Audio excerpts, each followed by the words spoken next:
Phone tapping case కీలక మలుపులు తిరుగుతోంది. నిన్న మొన్నటి వరకు మాజీ డీఎస్పీ ప్రణీత్ రావు చుట్టూనే తిరిగిన ఈ కేసులో ఇప్పుడు మరికొంతమంది కింగ్ పిన్లు కూడా బయటపడుతున్నారు. అవును, ఇప్పుడు ఇదే కేసులో మరో పెద్ద పేరు బయటకొచ్చింది. ప్రస్తుతం భూపాలపల్లి జిల్లా అడిషనల్ ఎస్పీగా పనిచేస్తున్న భుజంగరావును పోలీసులు అదుపులోకి తీసుకున్నారు.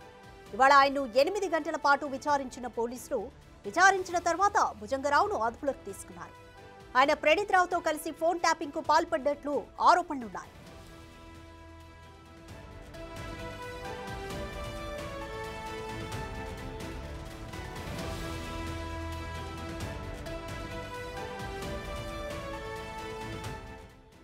ప్రస్తుతం భూపాలపల్లి అడిషనల్ ఎస్పీగా ఉన్న భుజంగరావు గతంలో తెలంగాణ ఇంటెలిజెన్స్ లో పనిచేశారు.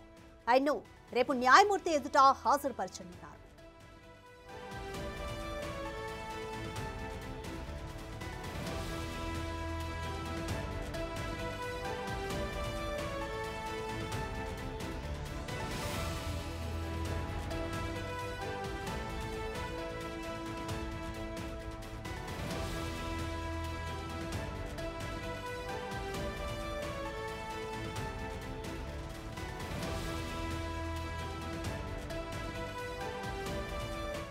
ఫోన్ ట్యాపింగ్ వ్యవహారంలో సంచలన విషయాలు వెలుగు చూస్తున్నాయి.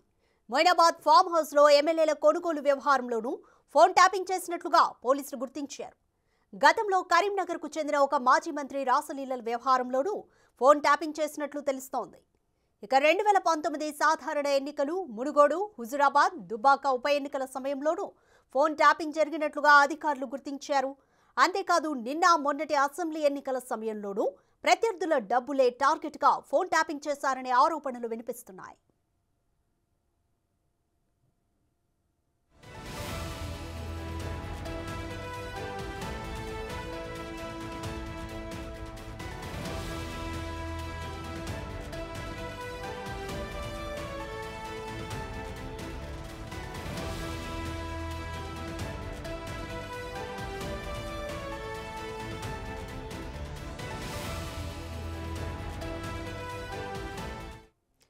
తెలంగాణలో ఫోన్ ట్యాపింగ్ కేసు కీలక మలుపులు తిరుగుతోంది.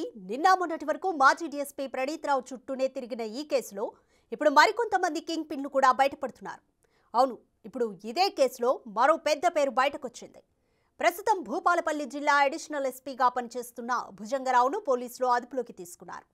ఇవాళ ఆయన్ను 8 గంటల పాటు విచారించిన పోలీసులు అనంతరం భుజంగరావును అదుపులోకి తీసుకున్నారు. ఆయన ప్రణీత్ రావుతో కలిసి ఫోన్ ట్యాపింగ్ కు పాల్పడ్డట్లు ఆరోపణలున్నాయి.